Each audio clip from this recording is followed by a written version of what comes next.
तीन जादुई नारियल के पेड़। सोहनपुर गांव में ठाकुर वीरेंद्र प्रताप रहता था। वो बहुत पैसे वाला था और वो बहुत दयालु किस्म का आदमी था। वो गरीबों की बहुत मदद करता था। उसके पास तीन जादुई नारियल के पेड़ थे जो कि उसने अपने गांव के बाहर लगा रखे थे। एक नारियल का पेड़ सोने के नारियल देता था और दूसरा नारियल का पेड़ पैसे देता था और तीसरा नारियल का पेड़ अलग अलग तरह के फल देता था। ठाकुर वीरेंद्र प्रताप चौहानपुर गांव का मुखिया भी था। ठाकुर वीरेंद्र प्रताप बूढ़ा हो गया था। उसकी सेहत अब ठीक नहीं रहती थी। ठाकुर वीरेंद्र प्रताप के तीन बेटे थे। सबसे बड़े बेटे का नाम सुंदर, जो बहुत बुद्धिमान और चतुर था, पर सुंदर आलसी बहुत था। दूसरे बेटे का नाम सुशील था। वो भी सुंदर से कम नहीं था। उसकी चतुराई से भी हर कोई वाकिफ था। और सबसे छोटे बेटे का नाम सुलभ। सुलभ बहुत मासूम था और बुद्धिमान भी इतना नहीं था, पर सुलभ आलसी नहीं था। वो वीरेंद्र प्रताप की किसी भी बात को नहीं टालता था। इसी चिंता में था कि आखिर वो उसका वारिस किसको बनाकर जाए। वो चाहता था कि वारिस वही बने जो इसके लायक हो, उसकी धन संपत्ति और तीन जादुई नारियल पेड़ों का सदुपयोग करे। एक दिन रात को वो विचार में मग्न था कि आखिर कैसे अच्छा वारिस ढूंढा जाए। अगली सुबह हुई और वीरेंद्र ने अपने तीनों पुत्रों को बुलाया और अपने बागीचे में लगे तीनों जादुई नारियल के पेड़ों के पास ले गया और कहा, देखो बेटा, जैसा तुम्हें भी पता है कि आजकल मेरी सेहत कुछ अच्छी नहीं रहती, इसलिए मैं अपना वारिस ढूंढ रहा हूँ जो मेरी धन संपत्ति और इन तीनों जादुई नारियल के पेड़ों का सदुपयोग करे। तुम तीनों मेरे लिए समान हो, इसलिए मैं आज से तुम्हारी एक परीक्षा लूंगा। जो उस परीक्षा में सफल हो जाएगा वही मेरा वारिस बनेगा। वीरेंद्र प्रताप कहता है, मैं तुम तीनों को एक एक पेड़ दे रहा हूँ और एक एक इलाका दे रहा हूँ। तुम तीनों के पास 1 महीना है। तुम तीनों को 1 महीने तक इन पेड़ों का सदुपयोग करके इनसे जनता की भलाई करनी है। और जब तुम इन पेड़ों के पास जाकर कहोगे, सुन पेड़ भाई, कर लोगों की भलाई, तो ये अपने आप फल देने लगेगा। और इन पेड़ों का अगर दुरुपयोग हुआ तो ये पेड़ अपना अपना फल देना बंद कर देंगे। अब मैं 1 महीने के लिए गांव से बाहर जा रहा हूँ और ये गांव वाले तुम्हें सौंप रहा हूँ। और ठीक 1 महीने बाद आऊंगा और देखूंगा कि तुम में से किसने लोगों की भलाई सबसे अच्छी करी है। मैं नहीं जानता तुम ये सब कैसे करोगे।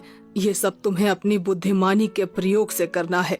क्या तुम तीनों इस परीक्षा के लिए तैयार हो? तीनों बेटे फिक्र मत कीजिए, हम आपकी परीक्षा में सफल होकर ही आएंगे। सबसे बड़ा बेटा सुंदर मन ही मन सोचता है, ये परीक्षा तो मैं ही पास करके आऊंगा और गांव का मुखिया बनूंगा। आखिर मेरे में कमी क्या है? ये दोनों तो मूर्ख ठहरे।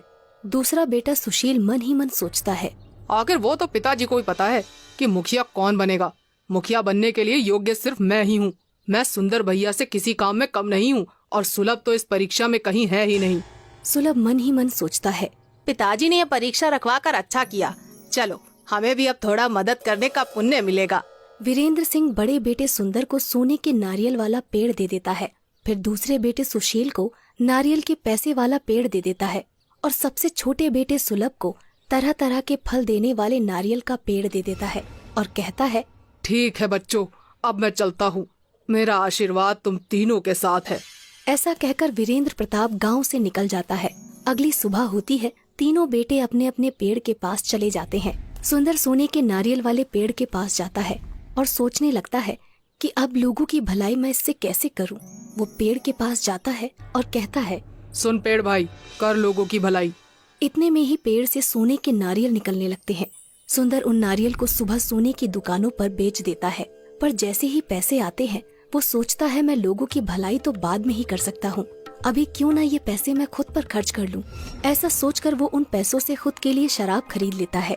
वहीं दूसरा बेटा सुशील पैसे देने वाले नारियल के पेड़ के पास जाता है और कहता है, सुन पेड़ भाई, कर लोगों की भलाई। उसके पास भी बहुत सारे पैसे आ जाते हैं। सुशील उन पैसों को बांटने के बजाय उन पैसों को लोगों को उधार देने लग जाता है। वो मन ही मन सोचता है, आखिर मैं मदद कर ही तो रहा हूँ, यही तो लोगों की भलाई है। अब मैं पिताजी की तरह मूर्ख नहीं जो इन पैसों को ऐसे ही लुटा दूं। वहीं तीसरा बेटा सुलभ तरह तरह के फल देने वाले पेड़ के पास जाता है। वो सोचता है, इस गांव में ऐसे बहुत से लोग हैं जो एक दिन का भोजन भी नहीं जुटा पाते हैं, उनको इसकी सबसे ज्यादा जरूरत है। फिर सुलभ पेड़ के पास जाता है और कहता है, सुन पेड़ भाई, कर लोगों की भलाई। इतना कहते ही पेड़ से तरह तरह के फल निकलने लगते हैं। सुलभ उन फलों को गरीबों में बांट देता है। सुलभ अब रोज ऐसा ही करने लगा। वो पेड़ के पास जाता, मंत्र पढ़ता और उसमें से जो फल निकलते वो उन फलों को गरीबों में बांट देता। उसे लोग बहुत दुआ देकर जाते। वहीं सुंदर तो बहुत शराबी हो गया और उस पेड़ से जो भी सोने के नारियल निकलते उनको बेचकर शराब पी लेता था। उसकी सेहत भी अब बहुत खराब हो गई थी। दूसरा बेटा सुशील, वो तो मानो गरीबों की मदद करने के बजाय उन पर जुल्म ढाने लगा था। सुशील पैसे तो दे देता, पर अगर किसी ने उसके पैसे वापस देने में देरी कर दी तो उनको मारता पीटता, उन पर जुल्म करता था। ऐसे ही धीरे धीरे 1 महीना बीत गया। ठीक 1 महीने बाद ठाकुर वीरेंद्र प्रताप गांव लौटता है। वो बहुत उत्सुक रहता है क्योंकि उसे आज पता चलने वाला था कि उसका वारिस कौन है। वो सोच रहा होता है कि मेरे तीनों बेटे ने कमाल कर दिया होगा, गांव में तो रंगत होगी। वीरेंद्र सबसे पहले सुंदर के इलाके में जाता है। वो वहाँ बाहर लोगों से पता करता है तो उसे मालूम पड़ता है कि सुंदर कभी इस इलाके में आया ही नहीं। वो तो सिर्फ शराब पीकर एक जगह पड़ा रहता है। अपने बड़े बेटे के बारे में ऐसी बातें सुनकर वीरेंद्र को बहुत धक्का लगता है। उसने कभी सोचा भी नहीं था कि उसका सबसे बड़ा बेटा सुंदर इतना बुरा नाम कमाएगा। खैर, फिर वो अपने दूसरे बेटे सुशील के इलाके में जाता है। वहाँ जाकर तो वो चौंक जाता है। सुशील इलाके में तो आता था, पर वो सिर्फ वसूली करने के लिए। सुशील के नाम से गांव वाले लोग बहुत डरते थे। उसका नाम सुनकर ही कांपने लग जाते थे। अपने बेटे के बारे में ऐसी बातें सुनकर वीरेंद्र को बहुत दुख होता है। वीरेंद्र वहाँ से आगे बढ़ता है और सुलभ के इलाके में जाता है और वो वहाँ देखता है कि सुलभ के इलाके में खुशहाली है। लोग मस्ती से अपना काम कर रहे हैं और सुलभ को दुआएं दे रहे हैं। सुलभ की तारीफ सुनकर वीरेंद्र का मन बहुत खुश होता है। वीरेंद्र फिर सीधा अपने घर जाता है और अपने तीनों बेटों को अपने कक्ष में बुलाता है। तीनों बेटे वीरेंद्र के पास जाते हैं। सुंदर और सुशील वीरेंद्र को देखकर उनके चरणों पर गिर जाते हैं और कहने लगते हैं, पिताजी, हमें माफ कर दीजिए पिताजी। हम लोगों की भलाई नहीं कर सके। आपने जो हमारी परीक्षा ली, हम उस पर भी खरे नहीं उतरे। हमारे दुरुपयोग करने से वो पेड़ भी गायब हो गया। सुंदर और सुशील, तुम दोनों को अपने छोटे भाई सुलभ से कुछ सीखना चाहिए। उसने कितने अच्छे से अपने इलाके को संभाला और गांव वालों की भलाई करी। इतना कहकर वीरेंद्र सुलभ को अपने पास बुलाता है। सुलभ, इधर आओ बेटा। जी पिताजी। सुलभ, मुझे बिल्कुल भी उम्मीद नहीं थी कि तुम इस परीक्षा में पास हो जाओगे, पर तुमने साबित कर दिया कि तुम ही मेरे असली वारिस हो। शाबाश बेटा, शाबाश। नहीं पिताजी, मैंने ये सब वारिस बनने के लिए नहीं किया। मैंने ये सिर्फ लोगों की भलाई के लिए किया। और जब मेरे बड़े भाई सुंदर हैं तो उनके रहते मैं वारिस नहीं बनना चाहता। वाह बेटे वाह, तुम तो बेशकीमती हीरा निकले। तुम्हारी सोच को तो तुम्हारे पिता नमन करते हैं। तुम इस परीक्षा में पास हुए हो, इसलिए असली वारिस तुम ही हो बेटा।